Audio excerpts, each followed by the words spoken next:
अथ श्री पंचमुख हनुमत्कवचम् श्री गणेशाय नमः। ओम अस्य श्री पंचमुख हनुमत्कवच मंत्रस्य ब्रह्मा ऋषिः गायत्री छन्दः पंचमुख विराट हनुमान देवता। ह्रीं बीजं श्रीं शक्तिः क्रौं कीलकं क्रूं कवचं क्रैं अस्त्राय फट् इति दिग्बन्धः। श्री गरुड उवाच अथ ध्यानं प्रवक्ष्यामि शृणु सर्वांगसुन्दर। यत्कृतं देवदेवेन ध्यानं हनुमतः प्रियं। पंचवक्त्रं महाभीमं त्रिपञ्चनयनैर्वृतं बाहुभिर्दशभिर्युक्तं सर्वकामार्थसिद्धिदं। पूर्वं तु वानरं वक्त्रं कोटिसूर्यसमप्रभं द्रंष्टाकरालवदनं भुकुटिकुटिलेक्षणम्। अस्यैव दक्षिणं वक्त्रं नारसिंहं महाद्भुतम् अत्युग्रतेजो वपुषं भीषणं भयनाशनम्। पश्चिमं गारुडं वक्त्रं वक्रतुण्डं महाबलं सर्वनागप्रशमनं विषभूतादिकृन्तनम्। उत्तरं सौकरं वक्त्रं कृष्णं दीप्तं नभोपमं पातालसिंहवेताल ज्वररोगादिकृन्तनम्। ऊर्ध्वं हयायनं घोरं दानवान्तकरं परम्। येन वक्त्रेण विप्रेन्द्र तारकाख्यं महासुरं जघान शरणं तत्स्यात् सर्वशत्रुहरं परम्। ध्यात्वा पञ्चमुखं रुद्रं हनुमन्तं दयानिधिं खड्गं त्रिशूलं खट्वाङ्गं पाशमं कुशपर्वतं मुष्टिं कौमोदकीं वृष्यं धारयन्तं कमण्डलुं भिन्दिपालं ज्ञानमुद्रां दशभिर्मुनिपुङ्गवम्। एतान्यायुधजालानि धारयन्तं भजाम्यहम्। प्रेतासनोपविष्टं तं सर्वाभरणभूषितं दिव्यमाल्याम्बरधरं दिव्यगन्धानुलेपनं सर्वाश्चर्यमयं देवं हनुमद्विश्वतोमुखं। पञ्चास्यमच्युतमनेकविचित्रवर्णं वक्त्रं शशाङ्कशिखरं कपिराजवर्यं पीताम्बरादिमुकुटैरूपशोभिताङ्गं पिङ्गाक्षमाद्यमनिशं मनसा स्मरामि। मर्कटेशं महोत्साहं सर्वशत्रुं हरं परं शत्रुं संहर मां रक्ष श्रीमन्नापदबुद्धर। ॐ हरिमर्कटमर्कटमन्त्रमिदं परिलिख्यति लिख्यति वामतले। यदि नश्यति नश्यति शत्रुकुलं यदि मुञ्चति मुञ्चति वामलता। ॐ हरिमर्कटाय स्वाहा।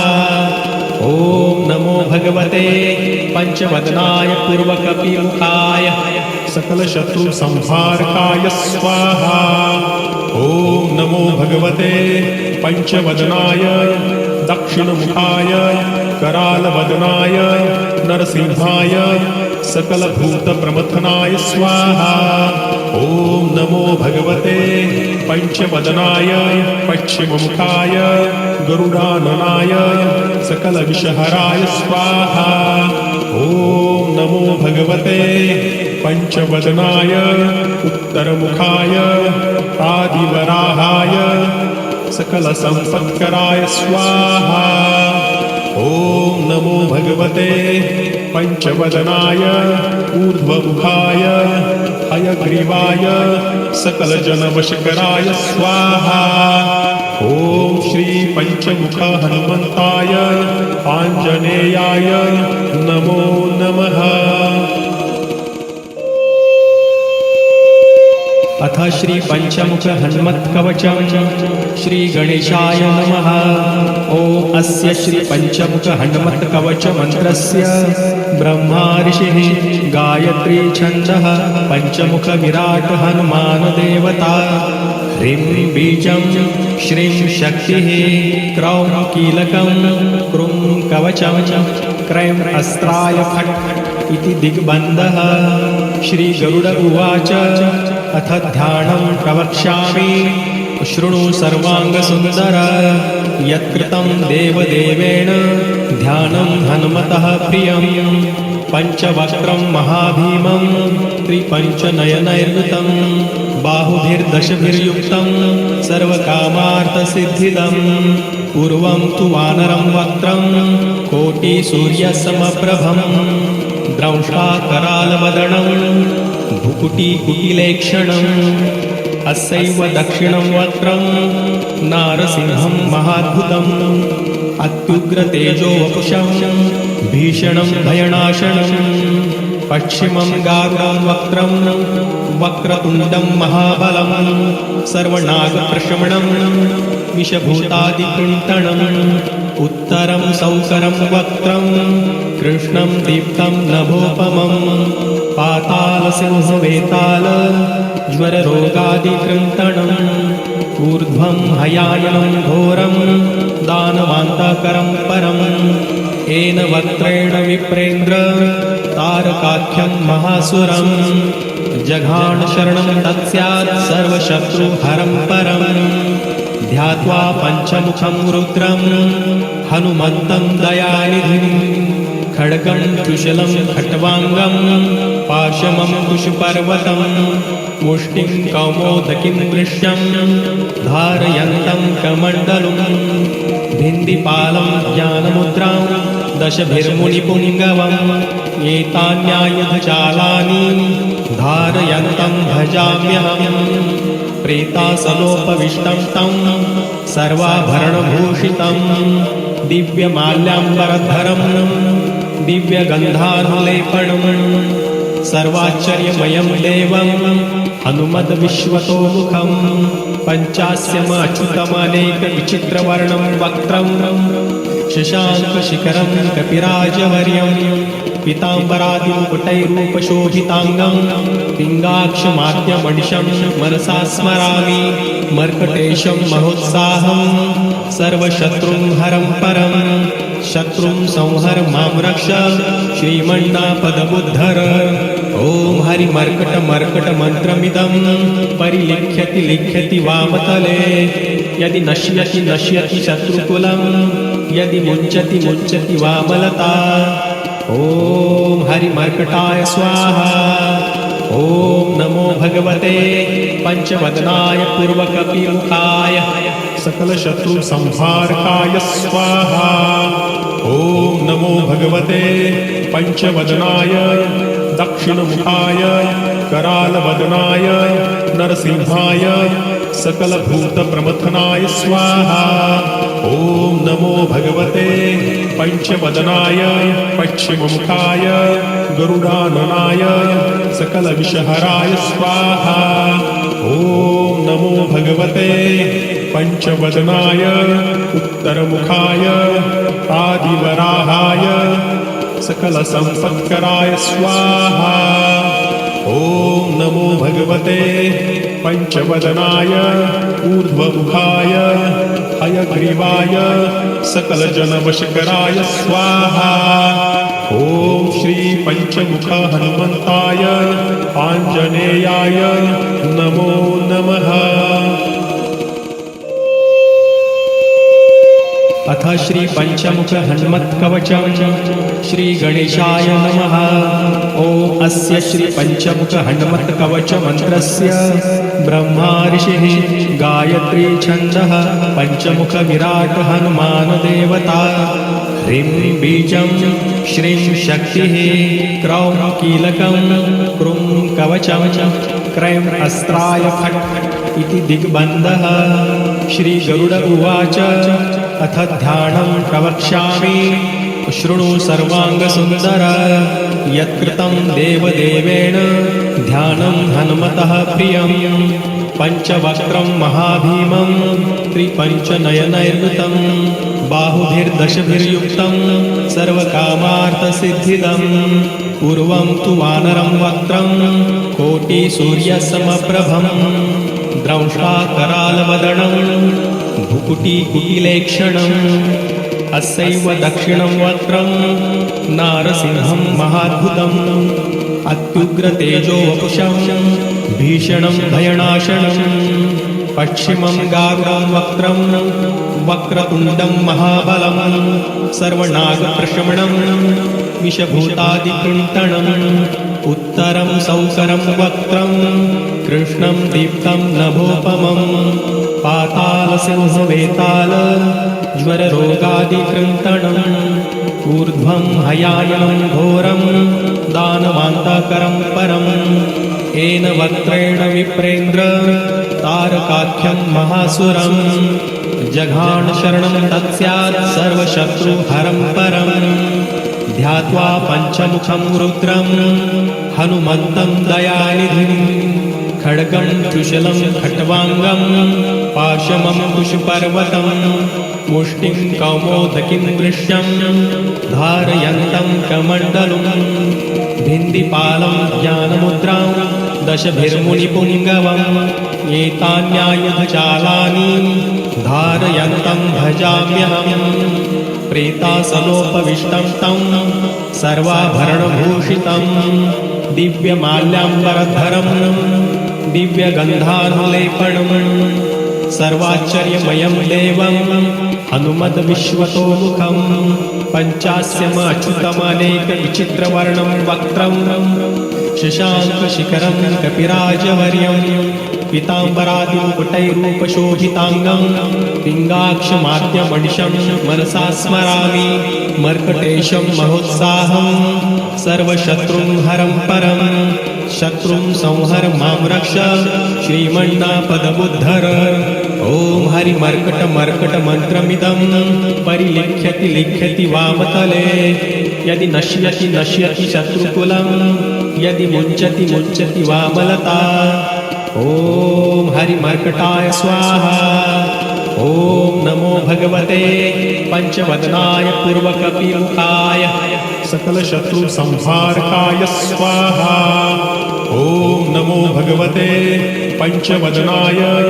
दक्षिणमुखाय करालवदनाय नरसिंहाय सकलभूतप्रमथनाय स्वाहा ॐ नमो भगवते पंचवदनाय पश्चिममुखाय गरुडाननाय सकलविषहराय स्वाहा ॐ नमो भगवते पंचवदनाय उत्तरमुखाय आदिवराहाय सकलसम्पत्कराय स्वाहा ॐ नमो भगवते पंचवदनाय ऊर्ध्वमुखाय हयग्रीवाय सकलजनवशकराय स्वाहा ॐ श्री पंचमुख हनुमन्ताय आञ्जनेयाय नमो नमः।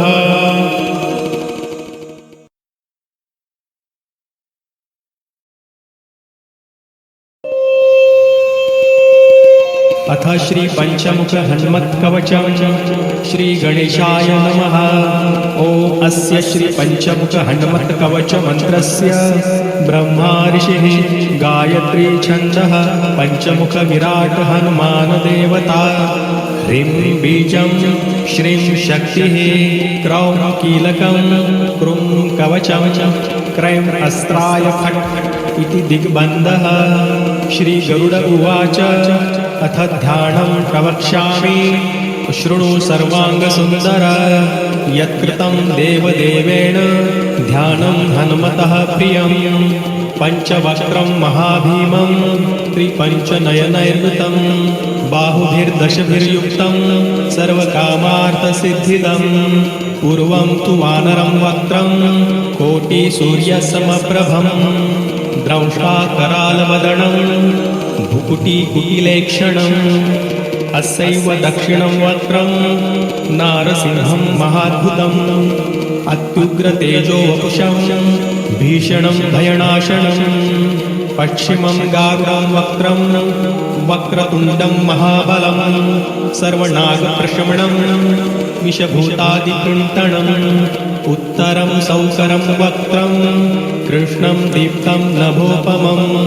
पातालसिंहवेताल ज्वररोगादिकृन्तनम् ऊर्ध्वं हयायनं घोरं दानवान्तकरं परम् येन वक्त्रेण विप्रेन्द्र तारकाख्यं महासुरं जघान शरणं तत्स्यात् सर्वशत्रुहरं परं ध्यात्वा पञ्चमुखं रुद्रं हनुमन्तं दयानिधिं खड्गं त्रिशूलं खट्वाङ्गं पाशमं कुशपर्वतं मुष्टिं कौमोदकीं वृष्यं धारयन्तं कमण्डलुं भिन्दिपालं ज्ञानमुद्रां दशभिर्मुनिपुङ्गवम् एतान्यायुधजालानि धारयन्तं भजाम्यहम् प्रेतासनोपविष्टं तं सर्वाभरणभूषितं दिव्यमाल्याम्बरधरं दिव्यगन्धानुलेपनं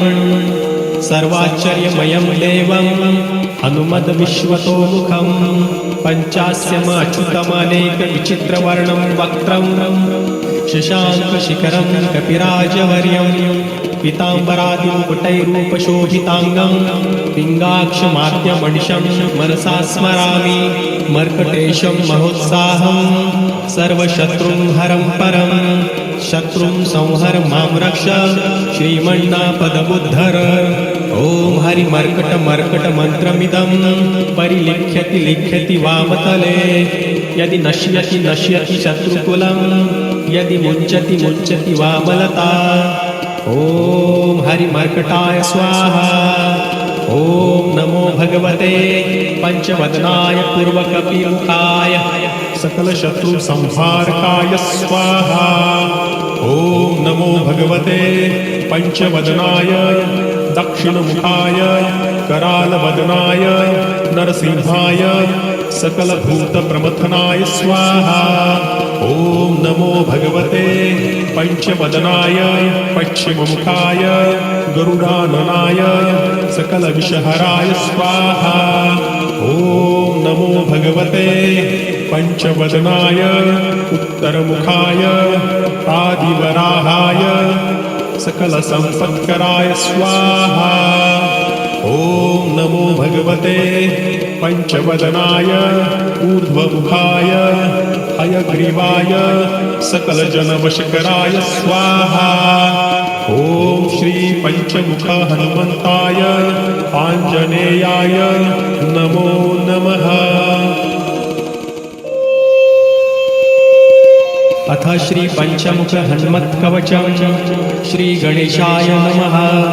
ॐ अस्य श्री पंचमुख हनुमत्कवच मंत्रस्य ब्रह्मा ऋषिः गायत्री छन्दः पंचमुख विराट हनुमान देवता ह्रीं बीजं श्रीं शक्तिः क्रौं कीलकं क्रूं कवचं क्रैं अस्त्राय फट् इति दिग्बन्धः। श्री गरुड उवाच अथ ध्यानं प्रवक्ष्यामि शृणु सर्वाङ्गसुन्दर यत्कृतं देवदेवेन ध्यानं हनुमतः प्रियं पञ्चवक्त्रं महाभीमं त्रिपञ्चनयनैर्वृतं बाहुभिर्दशभिर्युक्तं सर्वकामार्थसिद्धिदं पूर्वं तु वानरं वक्त्रं कोटिसूर्यसमप्रभं द्रंष्टाकरालवदनं भुकुटीकुटिलेक्षणम् अस्यैव दक्षिणं वक्त्रं नारसिंहं महाद्भुतम् अत्युग्रतेजो वपुषं भीषणं भयनाशनं पश्चिमं गारुडं वक्त्रं वक्रतुण्डं महाबलं सर्वनागप्रशमनं विषभूतादिकृन्तणम् उत्तरं सौकरं वक्त्रं कृष्णं दीप्तं नभोपमं पातालसिंहवेताल ज्वररोगादिकृन्तणम् ऊर्ध्वं हयायनं घोरं दानवान्तकरं परम् येन वक्त्रेण विप्रेन्द्र तारकाख्यं महासुरं जघान शरणं तत्स्यात् सर्वशत्रुहरं परं ध्यात्वा पञ्चमुखं रुद्रं हनुमन्तं दयानिधिं खड्गं त्रिशूलं खट्वाङ्गं पाशमं कुशपर्वतं मुष्टिं कौमोदकीं वृष्यं धारयन्तं कमण्डलुं भिन्दिपालं ज्ञानमुद्रां दशभिर्मुनिपुङ्गवम् एतान्यायुधजालानि धारयन्तं भजाम्यहम् प्रेतासनोपविष्टं तं सर्वाभरणभूषितं दिव्यमाल्याम्बरधरं दिव्यगन्धानुलेपनं सर्वाश्चर्यमयं देवं हनुमद्विश्वतोमुखं पञ्चास्यमच्युतमनेकविचित्रवर्णं वक्त्रं शशाङ्कशिखरं कपिराजवर्यं पीताम्बरादिमुकुटैरूपशोभिताङ्गं पिङ्गाक्षमाद्यमनिशं मनसा स्मरामि मर्कटेशं महोत्साहं सर्वशत्रुं हरं परं शत्रुं संहर मां रक्ष श्रीमन्नापदमुद्धर ॐ हरिमर्कटमर्कटमन्त्रमिदं परिलिख्यति लिख्यति वामतले यदि नश्यति नश्यति शत्रुकुलं यदि मुञ्चति मुञ्चति वामलता ॐ हरिमर्कटाय स्वाहा ॐ नमो भगवते पंचवदनाय पूर्वकपिमुखाय सकलशत्रुसंहारकाय स्वाहा ॐ नमो भगवते पंचवदनाय दक्षिणमुखाय करालवदनाय नरसिंहाय सकलभूतप्रमथनाय स्वाहा ॐ नमो भगवते पंचवदनाय पश्चिममुखाय गरुडाननाय सकलविषहराय स्वाहा ॐ नमो भगवते पंचवदनाय उत्तरमुखाय आदिवराहाय सकलसम्पत्कराय स्वाहा ॐ नमो भगवते पंचवदनाय ऊर्ध्वमुखाय हयग्रीवाय सकलजनवशकराय स्वाहा ॐ श्री पंचमुख हनुमन्ताय आञ्जनेयाय नमो नमः। अथ श्री पंचमुख हनुमत्कवचं श्री गणेशाय नमः। ॐ अस्य श्री पंचमुख हनुमत्कवच मंत्रस्य ब्रह्मा ऋषिः गायत्री छन्दः पंचमुख विराट हनुमान देवता ह्रीं बीजं श्रीं शक्तिः क्रौं कीलकं क्रूं कवचं क्रैं अस्त्राय फट् इति दिग्बन्धः। श्री गरुड उवाच अथ ध्यानं प्रवक्ष्यामि शृणु सर्वाङ्गसुन्दर यत्कृतं देवदेवेन ध्यानं हनुमतः प्रियं पञ्चवक्त्रं महाभीमं त्रिपञ्चनयनैर्युतं बाहुभिर्दशभिर्युक्तं सर्वकामार्थसिद्धिदं पूर्वं तु वानरं वक्त्रं कोटिसूर्यसमप्रभं द्रंष्टाकरालवदनं भुकुटीकुटिलेक्षणम् अस्यैव दक्षिणं वक्त्रं नारसिंहं महाद्भुतम् अत्युग्रतेजो वपुषं भीषणं भयनाशनं पश्चिमं गारुडं वक्त्रं वक्रतुण्डं महाबलं सर्वनागप्रशमनं विषभूतादिकृन्तनम् उत्तरं सौकरं वक्त्रं कृष्णं दीप्तं नभोपमं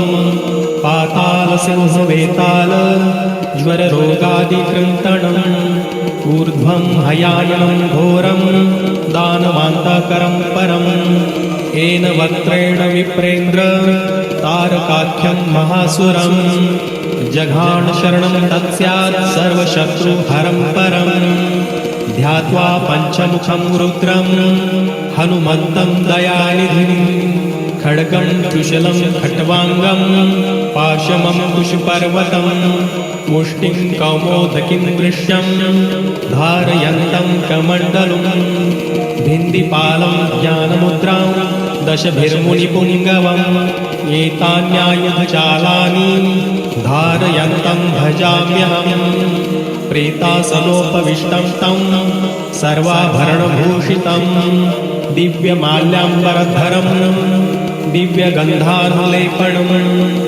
सर्वाश्चर्यमयं देवं हनुमद्विश्वतोमुखं पञ्चास्यमच्युतमनेकविचित्रवर्णं वक्त्रं शशाङ्कशिखरं कपिराजवर्यं पीताम्बरादिमुकुटैरूपशोभिताङ्गं पिङ्गाक्षमाद्यमनिशं मनसा स्मरामि मर्कटेशं महोत्साहं सर्वशत्रुं हरं परं शत्रुं संहर मां रक्ष श्रीमन्नापदमुद्धर ॐ हरिमर्कटमर्कटमन्त्रमिदं परिलिख्यति लिख्यति वामतले यदि नश्यति शत्रुकुलं यदि मुञ्चति मुञ्चति वामलता ॐ हरिमर्कटाय स्वाहा ॐ नमो भगवते पंचवदनाय पूर्वकपिमुखाय सकलशत्रु संहारकाय स्वाहा ॐ नमो भगवते पंचवदनाय दक्षिणमुखाय करालवदनाय नरसिंहाय सकलभूतप्रमथनाय स्वाहा ॐ नमो भगवते पंचवदनाय पश्चिममुखाय गरुडाननाय सकलविषहराय स्वाहा ॐ नमो भगवते पंचवदनाय उत्तरमुखाय आदिवराहाय सकलसम्पत्कराय स्वाहा ॐ नमो भगवते पंचवदनाय ऊर्ध्वमुखाय हयग्रीवाय सकलजनवशकराय स्वाहा ॐ श्री पंचमुख हनुमन्ताय आञ्जनेयाय नमो नमः।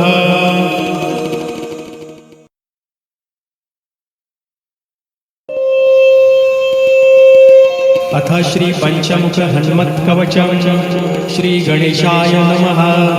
ॐ अस्य श्री पंचमुख हनुमत् कवच मंत्रस्य ब्रह्मा ऋषिः गायत्री छन्दः पंचमुख विराट हनुमान देवता ह्रीं बीजं श्रीं शक्तिः क्रौं कीलकं क्रूं कवचं क्रैं अस्त्राय फट् इति दिग्बन्धः।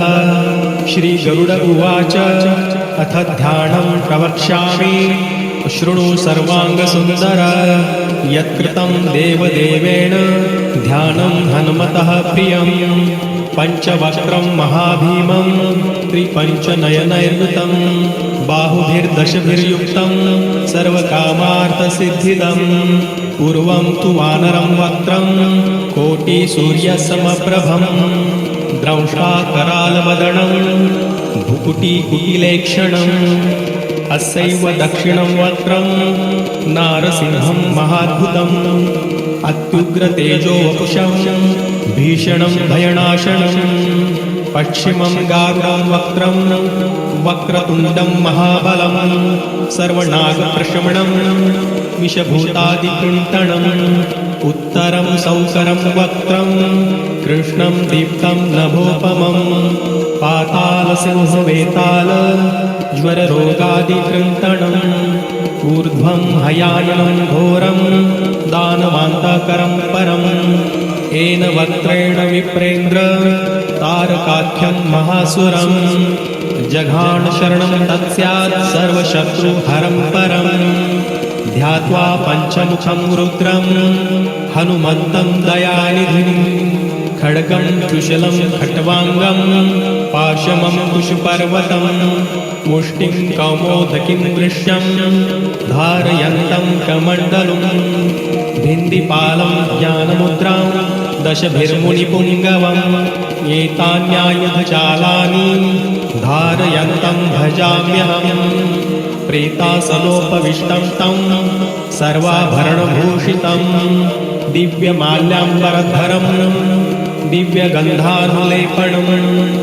सर्वाश्चर्यमयं देवं हनुमद्विश्वतोमुखं पञ्चास्यमच्युतमनेकविचित्रवर्णं वक्त्रं शशाङ्कशिखरं कपिराजवर्यं पीताम्बरादिमुकुटैरूपशोभिताङ्गं पिङ्गाक्षमाद्यमनिशं मनसा स्मरामि मर्कटेशं महोत्साहं सर्वशत्रुं हरं परं शत्रुं संहर मां रक्ष श्रीमन्नापदमुद्धर ॐ हरिमर्कटमर्कटमन्त्रमिदं परिलिख्यति लिख्यति वामतले यदि नश्यति शत्रुकुलं यदि मुञ्चति मुञ्चति वामलता ॐ हरिमर्कटाय स्वाहा ॐ नमो भगवते पंचवदनाय पूर्वकपिमुखाय सकलशत्रु संहारकाय स्वाहा ॐ नमो भगवते पंचवदनाय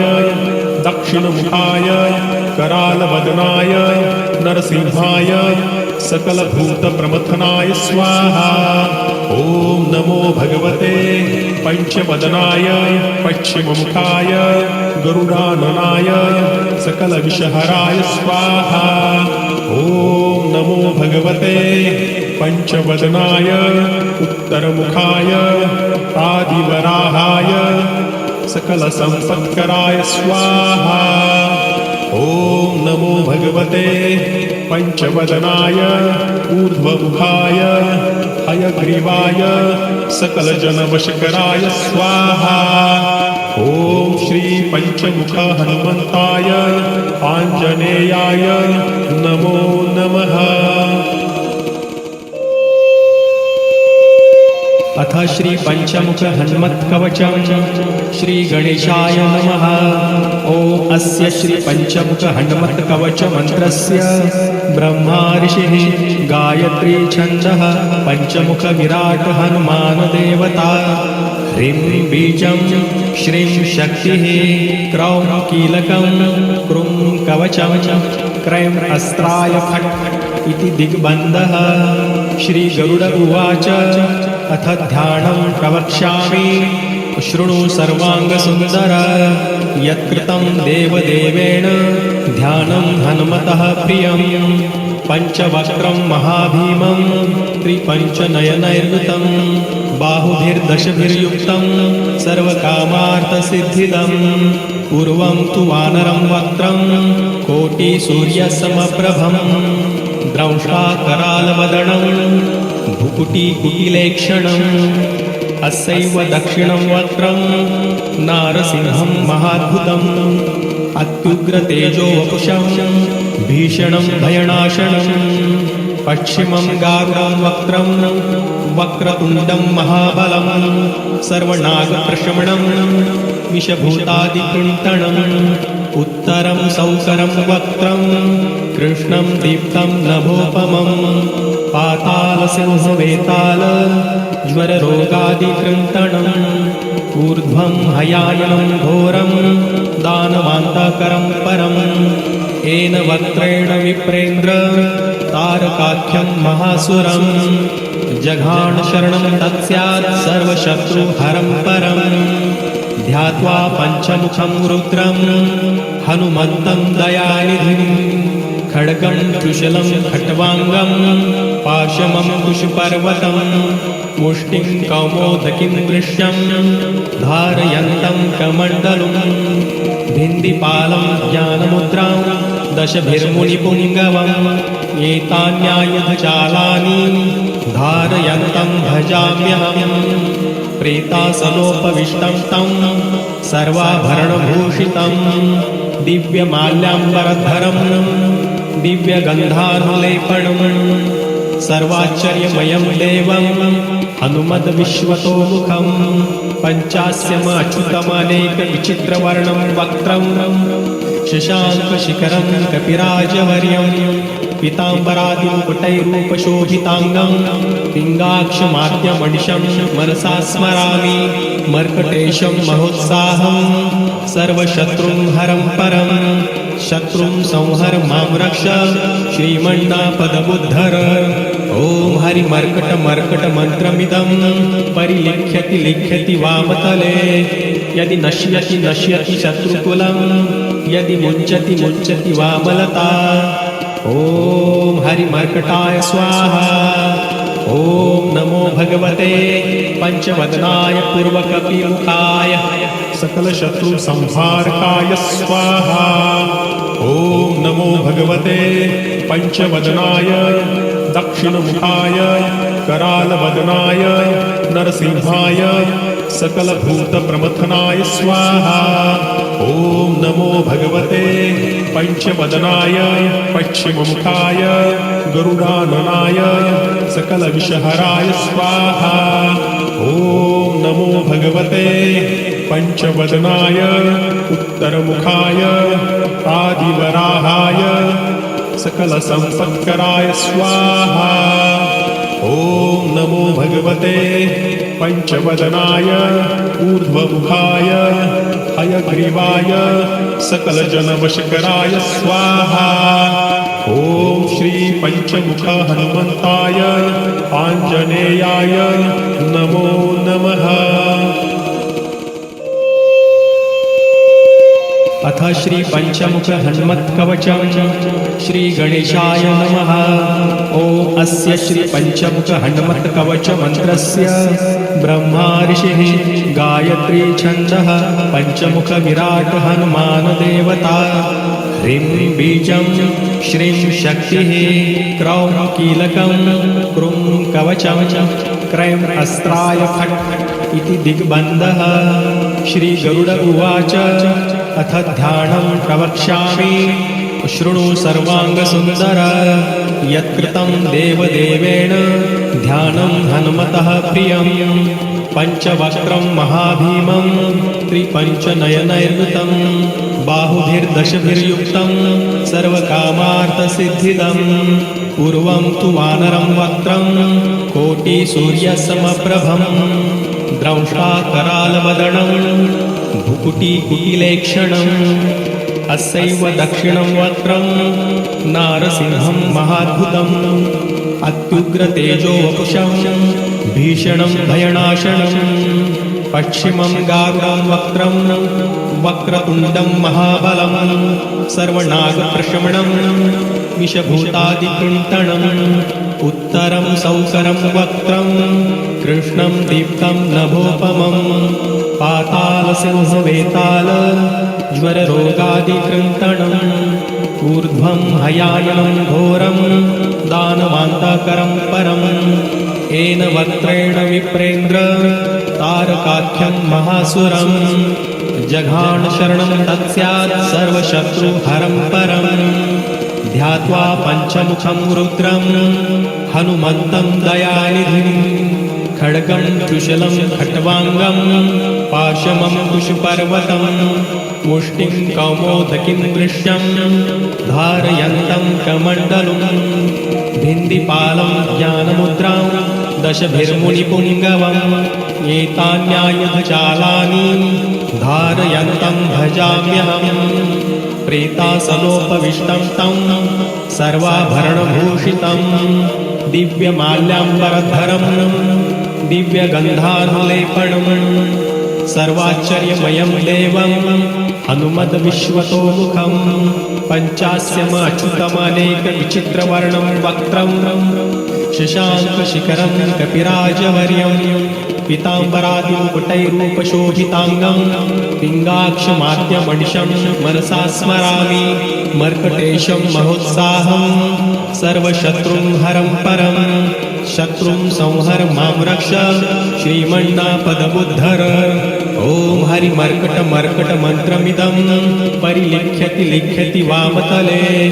यदि नश्यति नश्यति शत्रुकुलं यदि मुञ्चति मुञ्चति वामलता। ॐ हरिमर्कटाय स्वाहा। ॐ नमो भगवते पंचवदनाय पूर्वकपिमुखाय सकलशत्रुसंहारकाय स्वाहा।